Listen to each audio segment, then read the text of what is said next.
आप देख रहे हैं खबरों नज़र चैनल।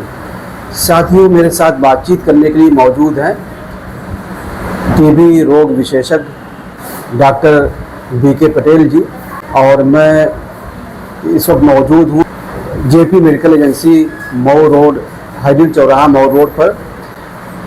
डॉक्टर साहब, हमने देखा कि सिर्फ खांसी ही टीबी का लक्षण नहीं है, निशानियाँ नहीं हैं, बहुत सारी अलामतें हैं, निशानियाँ हैं, लक्षण हैं। तो टीबी की बीमारी को लेकर क्या कहना है?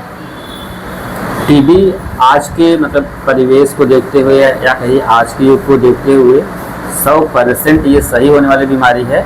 इसको किसी को, चाहे मरीज हो या मरीज के परिवार हो या समाज हो, इससे घबराने की आवश्यकता नहीं है। इसकी इतनी अच्छी अच्छी दवाइयाँ अब आ गई हैं। जैसे हम चर्चा भी आज गए थे, समारोह में चर्चा किए थे कि BPLM, ये सिर्फ 4 दवाइयाँ हैं, सिर्फ 6 महीने खानी रहती हैं। इससे कम साइड इफेक्ट है और मरीज जल्दी सही हो जाता है।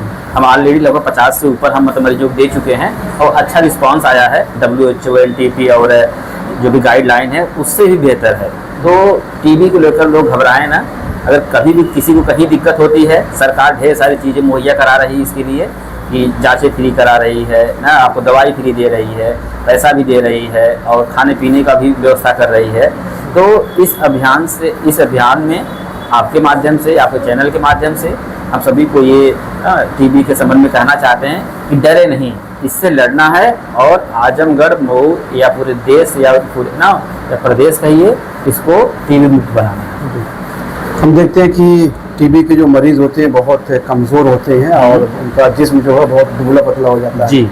तो क्या ये भी निशानी है? नहीं, टीबी का ऐसा कोई क्राइटेरिया नहीं है कि जो दुबले पतले हैं, जो कमज़ोर हो उनको टीबी हो। टीबी किसी भी हो सकती है। एक मेरा दोस्त है ना, उसके पिताजी ना DIG हैं, उनको भी हो गया। तो भाई उनको कोई कमी नहीं थी, लेकिन उनको भी हो गया। तो ये बीमारी किसी भी हो सकती है ना, तो अमीर गरीब या, हाँ बस दिक्कत ये है कि जो मरीज ना टीबी के जो मरीज होते हैं, उनमें क्या होता है, जैसे खाने पीने की अगर कमी की वजह से तो जो रोग प्रतिरोधक क्षमता है वो कम हो जाती है। तो इसलिए ऐसे मरीज ना, ऐसे लोगों को थोड़ा जल्दी हो जाता है। कि पर ध्यान समझिए, 2 अलग अलग बातें हैं। पहला है कि इसलिए कोई कमज़ोर है, दुबला पतला है तो उसको टीबी हो जाए, ये जरूरी नहीं है। हाँ, लेकिन दुबले पतले को अगर इन्फेक्शन एरिया में रह रहा है, भीड़ भाड़ में ज़्यादा रहता है या हॉस्पिटल में काम करता है, तो उसको ज़्यादा चांस है। ज़्यादा चांस इसलिए है कि क्योंकि उसकी रोग प्रतिरोधक क्षमता होती है, कमज़ोर होती है, उसकी वजह से टीबी हो सकता है। दुबले पतले होने से टीबी नहीं हो सकता। डॉक्टर साहब, आपने जो स्लोगन दिया है और आप प्रचार प्रसार भी कर रहे हैं और जनता को जागरूक कर रहे हैं जी कि